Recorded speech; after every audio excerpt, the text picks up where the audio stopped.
አሳልፋ ለማትሰጠኝ ሁሉንም አሳልፌ ሰጥቻታለሁ። ለሷ ለኪዳነ ምህረት ስሟ ለሚጣፍጠኝ ለሷ ለመብርሃን። ለዚህም ነው ኪዳነ ምህረት እናቴ ጸሎቴን መልሽልኝ እንጂ እየጠበቅኩሽ እኮ ነው እያልኩ የማልጣደፈው። አልልም መቼ ነው ቀኑ የኔ መጎብኛ ዘመኑ፣ እንደሚፈጸም አውቃለሁ ሁሉንም በጊዜዋ ያለው። ኪዳነ ምህረት እናቴ ሚስጥረኛዬ ጓዳዬ፣ የጎደለኝን ታውቂያለሽ ካፌ ሳይወጣ ሳልነግርሽ።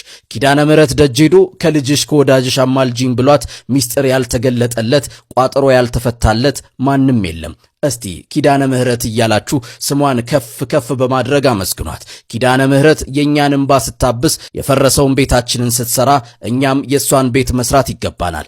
ለዚህም በጦርነት ምክንያት ፈርሳ የናንተን የውድ ልጆቿን ድጋፍ እየተማጸነች ያለችውን የሚያገለግሉ አባቶችም ሆኑ በአካባቢው ያሉ ምዕመናን መጠጊያና መጽናኛ የሆነችውን ጭንቃቸውን የሚተነፍሱባትን በሰሜን ወሎ